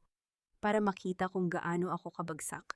Ang boses ni Dario ay paos, tila boses ng isang lalaking matagal nang hindi nakatikim ng liwanag. Nakaupo siya sa likod ng makapal na salamin sa visitors area ng kulungan. Ang kanyang suot na kulay kahel na uniforme ay maluwag sa kanyang nangayayat na katawan. Ang kanyang mukha ay puno ng pasa at ang kanyang mga mata na dati ay may hawak na matinding kayabangan ay ngayon ay puno ng pagod at kawalan ng pag-asa. Nakatayo si Tala sa kabilang panig ng salamin. Suot ang isang simpleng puting blusa, ang kanyang mukha ay kalmado. Walang bakas ng ngiti, ngunit wala rin ang puot na minsang sumunog sa kanyang dibdib. Hindi ako pumunta rito para manumbat, Dario. Nandito ako para ibigay ito. Ang marahang sagot ni Tala bago ipasok ang isang dokumento sa maliit na awang sa ilalim ng salamin. Tiningnan ito ni Dario. Ito ang formal na papel ng kanilang annulment na may pirma na ng korte. Buong-buo na ang paghihiwalay nila, hindi dahil siya ay baliw tulad ng orihinal na plano ni Dario, kundi dahil sa panloloko at pananakit na ginawa nito. Annulled na tayo. Ang pagbasa ni Dario sa sarili bago tumawa ng mapait. Nakuha mo rin ang gusto mo? Nakuha mo ang pera, ang bahay, pati ang apelyido ko kinuha mo rin. Ano pa ba ang gusto mong patunayan? Na mas magaling ka, na nanalo ka. Walang nanalo rito, Dario. Ang seryosong sagot ni Tala. Ang kanyang mga mata ay tuwid na nakatitig sa kaluluwa ng lalaking kaharap niya. Natalo ako dahil nawalan ako ng 6 na taon sa buhay ko at higit sa lahat nawalan ako ng anak. At ikaw natalo ka dahil ipinagpalit mo ang isang totoong pamilya para sa isang ambisyon na hindi kailanman naging iyo. Natahimik si Dario. Ang salitang anak ay tila isang balaraw na tumusok sa kanyang natitirang konsensya. Ibinaba niya ang kanyang paningin sa kanyang mga kamay, na nakaposas ang mga kamay na minsang nangako ng pagmamahal, ngunit siya ring tumulak sa kanyang asawa sa hagdanan. Dario, ang panimula muli ni Tala, ang kanyang boses ay may isang kakatwang lambot na hindi inaasahan ng sinuman. Pinapatawad na kita. Biglang nag-angat ng tingin si Dario, ang kanyang mga mata ay nanlalaki. Pinapatawad pagkatapos kitang itulak, pagkatapos kong sirain ang buhay mo, huwag mong insultuhin ang talino ko, Tala. You're just doing this para magmukhang santo. Hindi ako santo, Dario, ang iling ni Tala. Pinapatawad kita hindi dahil karapat-dapat ka sa pagpapatawad. Pinapatawad kita dahil hindi ko na gustong dalhin ang bigat ng puot sa puso ko. Hinding-hindi ko makakalimutan ang ginawa mo, pero hindi ko nahahayaang kontrolin ng galit na iyon ang kinabukasan ko. Kukunin ko na pabalik ang kapayapaan na ninakaw mo. Tumayo si Tala. Ang pagtingin sa lalaking nanakit sa kanya at walang maramdamang kahit ano kundi ang pagnanais na umusad na. Habang naglalakad palayo si Tala, narinig niya ang mahinang paghikbi ni Dario. Sa unang pagkakataon, ang mga luha ng dating asawa ay hindi para makakuha ng simpatiya, kundi luha ng tunay na pagsisisi. Ngunit huli na ang lahat. Ang bawat patak ng luha sa kulungan ay hindi kailanman magbubura sa mga luhang pumatak sa mansyon niya mga Monteverde. Pagkalipas ng ilang linggo, ang dating mansyon ng mga Monteverde ay nagbukas ng mga pinto nito sa ilalim ng bagong pangalan, Bahay ni Inay. Ang mga dingding na dati ay nakasaksi sa pagmamalupit, ay ngayon ay puno ng kulay at sining na ginawa ng mga bata. Ang mga malalaking pasilyo na nagdadala ng alingawngaw ng panlalait ay ngayon ay umaalingawngaw sa mga tawanan at pag-asa. Sa tulong ni Yaya Luming at ng mga profesional na kinuha ni Tala, ang mansyon ay naging isang ligtas na silungan para sa mga kababaihan at bata na naging biktima ng pang-aabuso.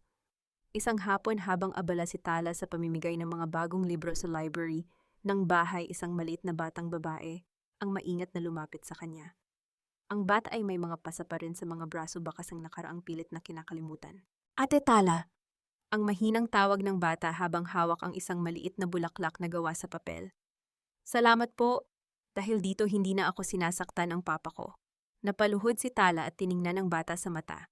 Naramdaman niya ang isang mainit na agos ng luha sa kanyang mga pisngi, ngunit sa pagkakataong ito, luha iyon ng labis na kaligayahan. Niyakap niya ang bata ng mahigpit, at sa yakap na iyon tila naramdaman niya ang yakap ng anak na hindi niya nasilayan. Ligtas ka na dito, anak! Walang sino man ang pwedeng manakit sa iyo. Ang bulong ni Tala habang hinahaplos ang buhok ng bata. Sa labas ng bintana, pinagmamasdan siya ni Don Leandro, nakangiti ng may pagmamalaki. Ang anak na nawala sa kanya ng 20 taon ay nagbalik hindi lang para bawiin ang kanyang karapatan, kundi para itama ang mga mali ng mundo sa kanyang sariling pamamaraan. Sa gitna ng katahimikan ng gabi, bago matulog sa kanyang silid, hinaplos ni Tala ang marka ng araw sa kanyang balikat. Hindi na ito isang marka ng pagkawala. Ito ay naging simbolo ng liwanag, isang liwanag na nagmula sa pinakamadilim na bahagi ng kanyang buhay upang magbigay pag-asa sa iba. Mayroon pa kayang huling mensahe mula sa nakaraan na darating para kumpletuhin ang kanyang paghilom? At ano ang aral na iiwan niya sa mundo pagkatapos ng lahat ng unos? Ang dapit hapon ay nagpipinta ng mga guhit ng ginto at lila sa kalangitan, habang ang malumanay na simoy ng hangin ay humahaplos sa mga dahon ng punong mangga sa hardin ng mansyon. Ngunit ang mansyong ito ay hindi na tinatawag na Monteverde. Ito na ngayon ang bahay ni Inay, isang kanlungan kung saan ang bawat sulok na dati ay saksi sa pait ay ngayon ay umaalingawngaw sa mga awit ng pagpapatuloy at pag-asa. Nakatayo si Tala sa balkonahe, pinagmamasdan ang mga batang naghahabulan sa malawak na damuhan. Ang kanilang mga tawa ay tila mga kampanang naglilinis sa madidilim na alaala ng nakaraan. Wala na ang mabigat na pakiramdam sa kanyang dibdib. Ang bawat hininga niya ngayon ay malalim, malaya at puno ng kapayapaan. Sa kanyang tabi dahan-dahang lumapit si Don Leandro, dala ang 2 tasa ng mainit na tsaa.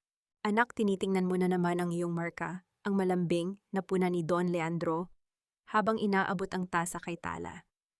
Napahawak si Tala sa kanyang balikat, kung saan matatagpuan ang bawat nahugis araw. Opo, Papa. Dati iniisip ko kung bakit ito narito. Akala ko ay isa lamang itong tadhana ng pagkawala. Pero ngayon alam ko na. Ito ay paalala na kahit gaano kahaba ang gabi ang araw ay laging sisikat para sa mga taong marunong maghintay at lumaban. Masaya ka na ba talaga, Tala? Ang tanong ng ama, ang kanyang mga mata ay puno ng pagsisiyasat at pagmamahal. Isang matamis at tunay na ngiti ang sumilay sa mga labi ni Tala. Opo, Papa.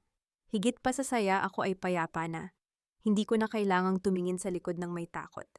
Ang bawat luhang pumatak noon ay naging matabang lupa para sa mga bulaklak na itinatanim natin ngayon dito sa bahay ni Inay. Nabalik ang kanilang atensyon nang marinig ang tawag ni Yaya Luming mula sa loob. Tala, Don Leandro, handa na ang hapunan. Nagluto ako ng paborito mong adobo, anak.